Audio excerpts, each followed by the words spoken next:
le langage secret de la nature. Thoth, le Tao et la sagesse des éléments. Plongez-vous un instant dans la brume matinale, quand le monde semble encore endormi et que chaque goutte de rosée sur une toile d'araignée reflète un univers miniature. Ou songez à la majesté silencieuse d'une montagne ancestrale, témoin de millénaires de levées et de couchers de soleil, gardienne de secrets indicibles.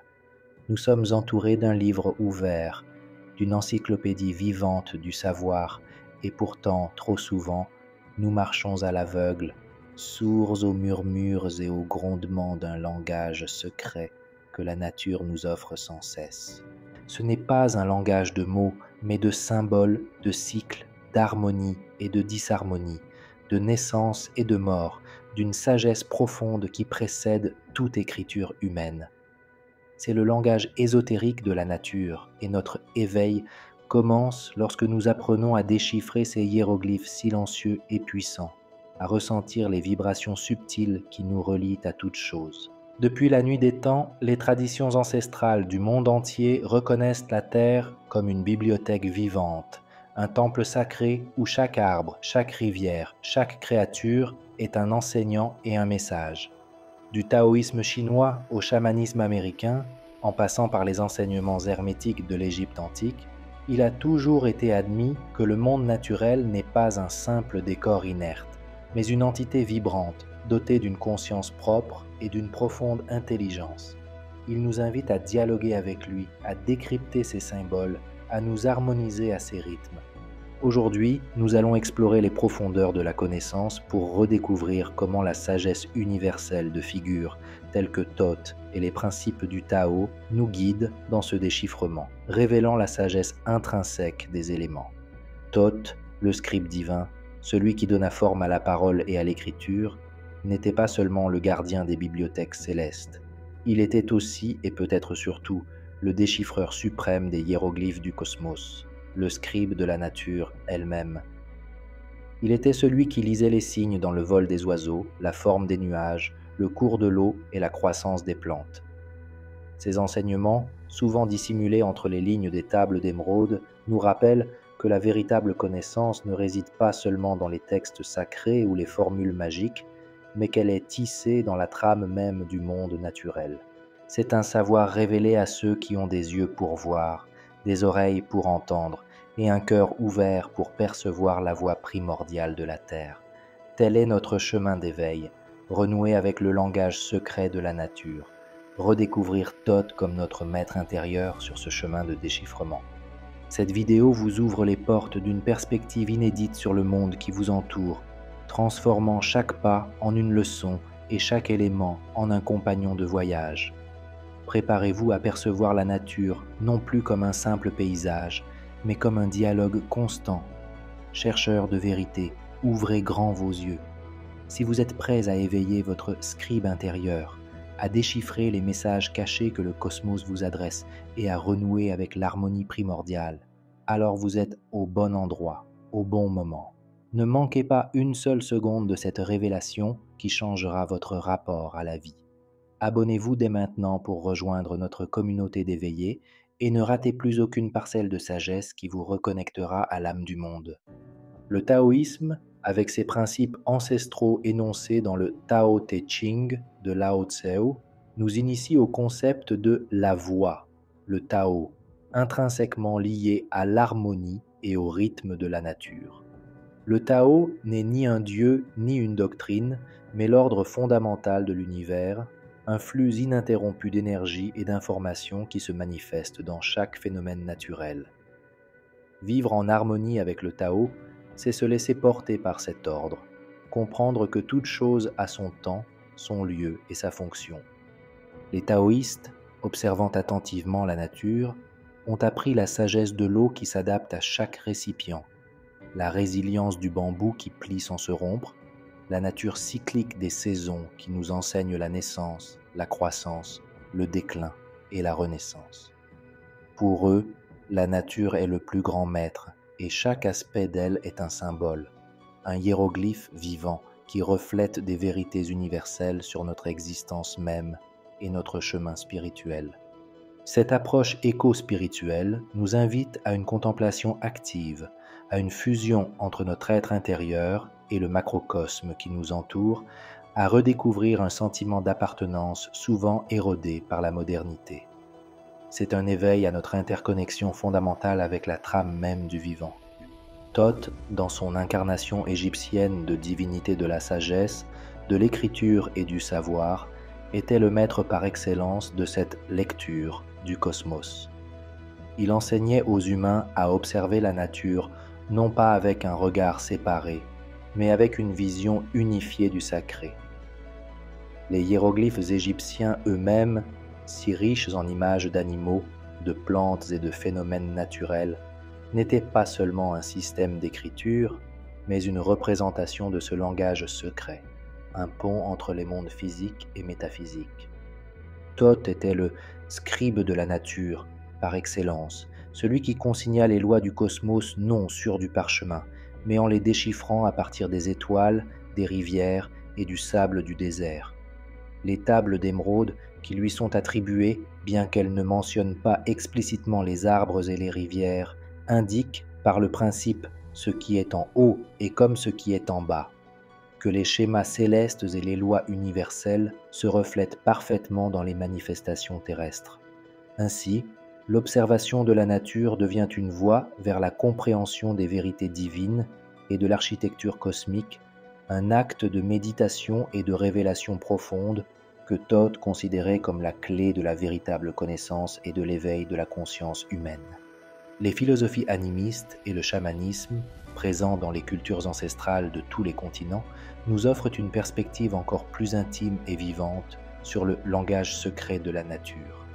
Pour ces traditions, chaque élément, une pierre, un arbre, un animal, un cours d'eau, n'est pas qu'une matière inerte mais possède un esprit, une âme, une conscience et un message spécifique à transmettre. Le chaman, grâce à des états de conscience modifiés et à une connexion profonde avec le monde invisible, apprend à communiquer directement avec ces esprits élémentaires, déchiffrant leurs conseils, leurs avertissements et leurs bénédictions. Il s'agit d'une relation de réciprocité, non de domination. L'homme est une partie intégrante du réseau de la vie, non son maître. Cette approche nous pousse à dépasser la vision mécaniste et réductionniste qui a dominé la modernité, nous invitant à redécouvrir une forme de respect et de vénération pour chaque aspect de la création. C'est une invitation à percevoir le sacré en toute chose, à reconnaître l'intelligence qui imprègne l'univers tout entier. Par cette reconnexion, nous réactivons une part ancienne et sage de nous-mêmes, un éveil qui restaure l'équilibre et l'harmonie avec notre environnement et avec l'âme du monde. La sagesse des éléments, la terre, l'eau, l'air, le feu et l'éther ou l'esprit, est un autre pilier fondamental de ce langage secret, commun à de nombreuses traditions ésotériques et philosophiques. Chaque élément n'est pas seulement une composante physique du monde, mais un archétype, une force énergétique qui influence certains aspects de notre psyché, de notre santé et de notre expérience. La terre nous enseigne la stabilité, l'ancrage, la nourriture et le concret. L'eau évoque l'émotion, la fluidité, la purification et l'adaptabilité. L'air symbolise la pensée, la communication, la liberté et la légèreté. Le feu représente la transformation, la passion, l'énergie et l'éveil.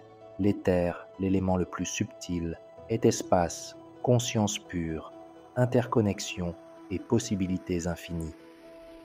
Comprendre ces archétypes et leur interaction dans la nature et en nous-mêmes revient à apprendre la grammaire et la syntaxe du langage cosmique. Thoth, maître des mystères de la nature, était profondément conscient de ces correspondances, et ses enseignements visaient à réharmoniser l'humanité avec ses forces élémentaires. Ses conseils nous invitent à équilibrer ces éléments en nous, à reconnaître leur puissance et à les utiliser consciemment pour notre bien-être et notre évolution, pour un éveil qui nous rend entiers et en harmonie avec les forces primordiales. L'éco-spiritualité moderne redécouvre et réinterprète ces enseignements ancestraux dans un contexte contemporain, reconnaissant l'urgence de guérir notre relation avec la planète. Il ne s'agit pas seulement d'écologie au sens scientifique du terme, mais d'une profonde conscience spirituelle qui perçoit le bien-être humain comme indissociable de celui de la Terre. Ce mouvement nous invite à passer d'une vision anthropocentrique, où l'humain est au centre et domine la nature, à une vision biocentrique et écocentrique, où l'humain est une partie intégrante du réseau du vivant, avec la responsabilité de le protéger et de l'honorer. La nature, par sa résilience, sa capacité d'auto-régénération et sa beauté intrinsèque, nous offre sans cesse des modèles de durabilité et d'harmonie que nous avons oubliés.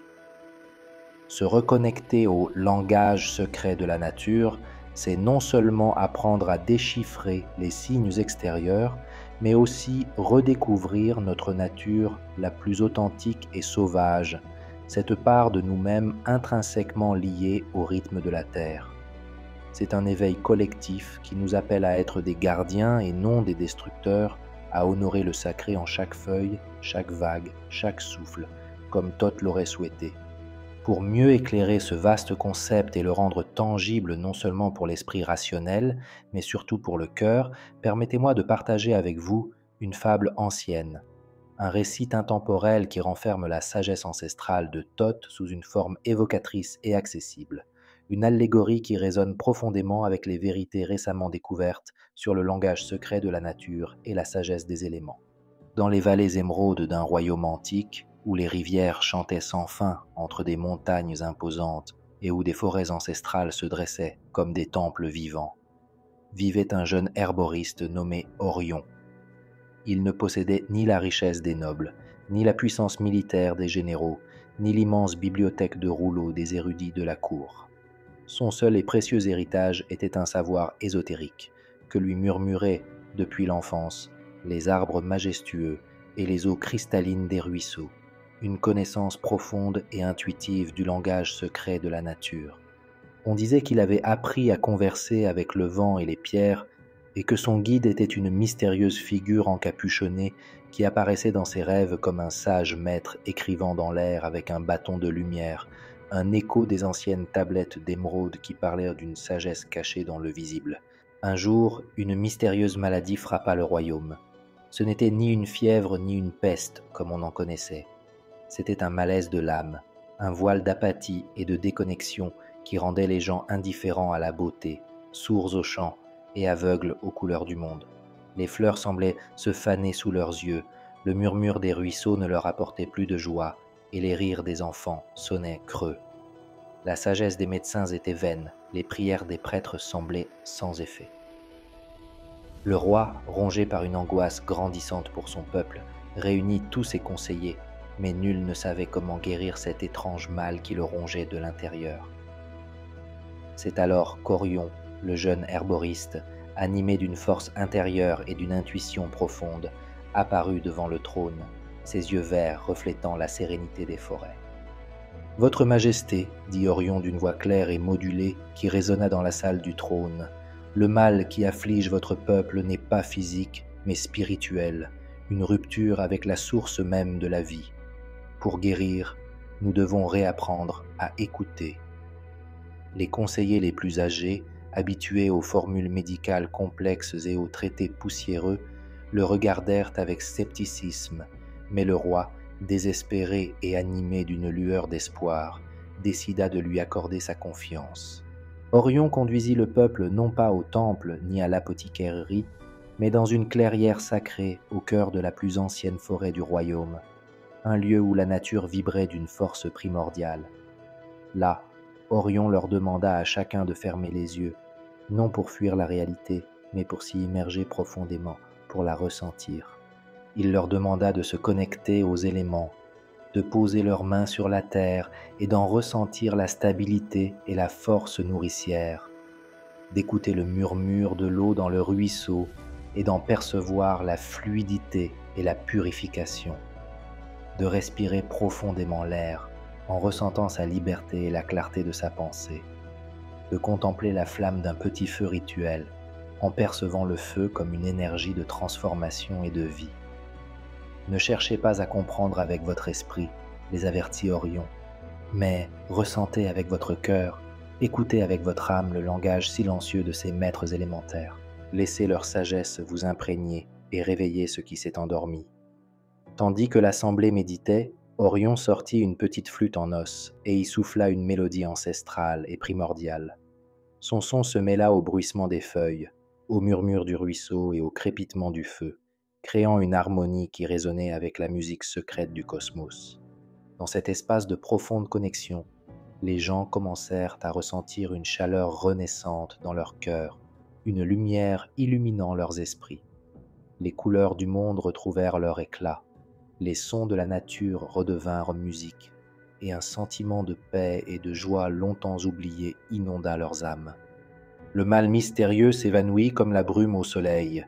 Le royaume fut guéri, non par des potions ou des sorts, mais par le rétablissement de son lien avec le langage secret de la nature, déchiffré et transmis par la sagesse d'Orion, qui comprenait que la véritable guérison réside dans l'harmonie avec les éléments et dans l'intelligence profonde qui imprègne chaque aspect de la création, comme les anciens enseignements de Thoth sur le cosmos nous l'avaient toujours révélé. Nous voici au terme de ce voyage enchanteur et profondément révélateur au cœur du langage secret de la nature et de la sagesse intemporelle des éléments. Je vous remercie sincèrement d'avoir ouvert votre esprit et votre cœur à cette exploration, en acceptant la possibilité que le monde qui vous entoure soit un livre sacré écrit de symboles vivants et vibrants. Chers explorateurs, souvenez-vous que la nature n'est pas qu'un simple décor. Elle est une source d'enseignement constant, une source inépuisable de sagesse, et vous êtes une partie intégrante de ce grand dessein. Votre capacité à écouter, à ressentir et à vous reconnecter à cette intelligence primordiale est la clé d'un véritable éveil, d'une harmonie retrouvée.